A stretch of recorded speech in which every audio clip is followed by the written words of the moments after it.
Buenas tardes. Hoy les vengo a hablar sobre la paridad en las tasas de interés y poder adquisitivo junto a mis compañeros Ana María Ortiz Bayona, Carol Sofía Pertu Santa María y Daniel Santiago Ávila Beltrán.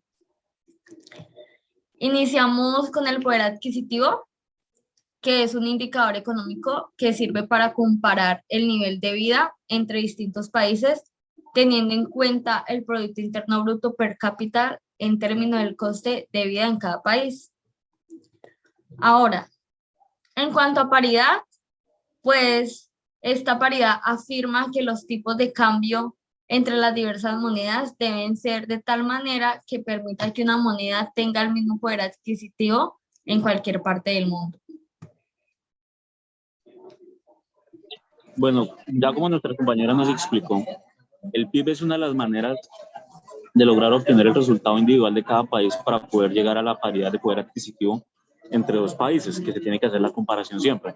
Entonces, ¿pero qué es primero el PIB? El PIB es el Producto Interno Bruto, que como indicador económico refleja el valor monetario de todos los bienes y servicios finales que produce una nación en determinado periodo de tiempo.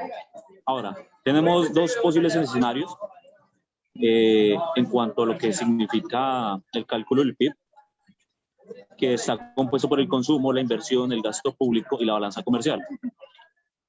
Dado el momento en el que la balanza comercial sea positiva, es decir, cuando las exportaciones lleguen a ser mayores en valor monetario que las importaciones, pues se podría empezar a hablar de un superávit. Por el contrario, tendríamos un déficit comercial, que es donde el valor de las importaciones supera las transacciones de las exportaciones. El valor del PIB nos puede ayudar a calcular lo que podría ser un crecimiento económico y posteriormente un desarrollo económico. Siguiente, vale.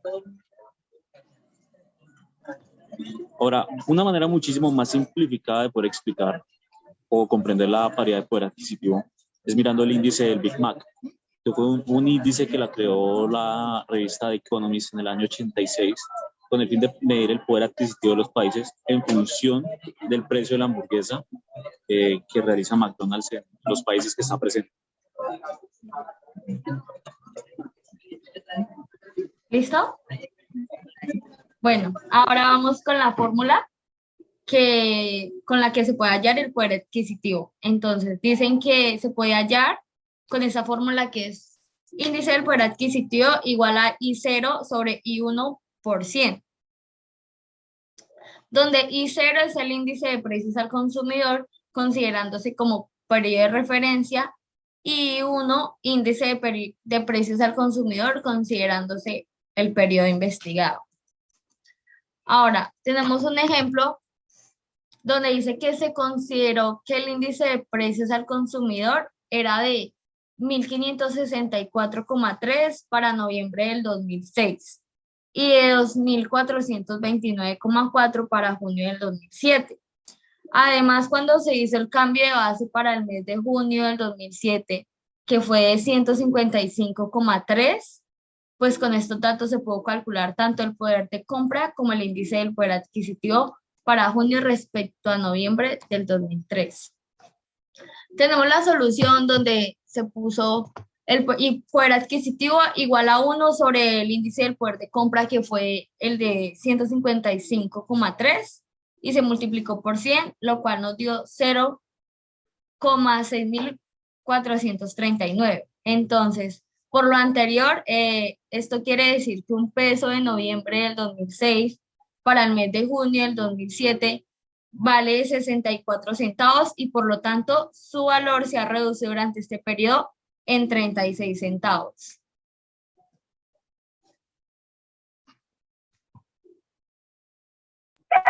Bien, entonces ahora le vamos a hablar sobre las tasas de interés, sobre la paridad en las tasas de interés. ¿Puedes pasar a la siguiente, por favor?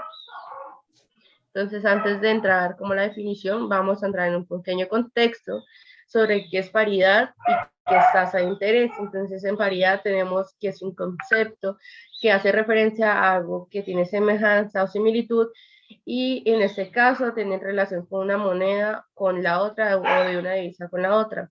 En la tasa de interés lo comparamos con un arriendo por usar un dinero. Al igual que una casa, periódicamente debes pagar también pagar por usar. ¿Puedes pasar a la siguiente, por favor? Ahora, ¿qué es la paridad en las tasas de interés? Bien, la paridad en las tasas de interés es una teoría económica que establece que el diferencial de tipos de interés entre dos países es igual al diferencial que existe entre los tipos de cambio actuales y futuros.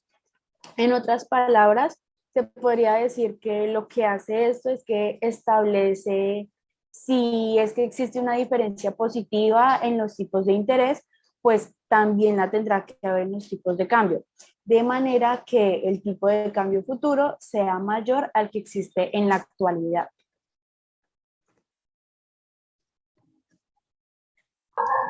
Vale.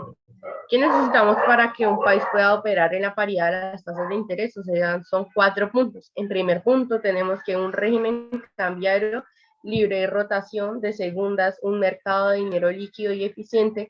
Terceras, una cuenta de capital abierta y un sistema financiero sólido. Y de cuarto y último, una moneda que se cotiza en el mercado de futuros. ¿Puedes pasarla, por favor? Bien, en los tipos de paridad de las tasas de interés tenemos dos tipos. El primero es el tipo de paridad de interés cubierta y este establece que el tipo de cambio futuro debe incorporarse a la diferencia en los tipos de interés entre los dos países que ocurran. Si no ocurriese esto, existiría una posibilidad de arbitraje. Por lo tanto, el inversor no tendría ninguna oportunidad de obtener un beneficio endeudándose sin moneda interviniendo en la otra. O sea, no podría volver a invertir en otra divisa. Y en la paridad de interés de tipo descubierta, establece que la diferencia en los tipos de interés es igual al cambio futuro esperado del tipo de cambio.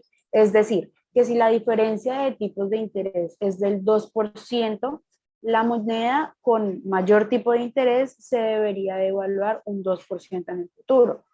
En este caso, sí hay una posibilidad de arbitraje. ¿Por qué? Porque al ser un tipo de cambio esperado, podría ocurrir que en el futuro no se cumpla esa evaluación. Por lo tanto, el inversor sí tiene una oportunidad de beneficio endeudándose en una moneda e invirtiendo en otra. Básicamente, esta paridad de tipo de interés descubierta es cuando el tipo de interés inicial es inferior al futuro y en este caso sí hay una utilidad. La paridad de tasas de interés se limita a activos libres de riesgo como lo son los certificados del Tesoro, que son títulos de deuda pública a corto plazo emitidos al descuento. Estos son emitidos por el Tesoro del Estado como modo de financiación. Su vencimiento se suele situar entre los 3 y 18 meses y el comprador de las letras obtiene una ganancia de intereses fijos durante la duración del mismo hasta su vencimiento. También están los CETES, que son certificados que emite el gobierno federal y que funcionan como un pagaré en el que básicamente le estás prestando dinero al gobierno para que él obtenga recursos y este te devuelva la cantidad que le prestaste más un interés en un determinado plazo. También los depósitos en bancos asegurados, que es como el seguro que protege a los ahorradores frente a la eventual liquidación de una entidad y garantiza a los depositantes la recuperación de sus ahorros y pues entre otros activos libres de riesgo.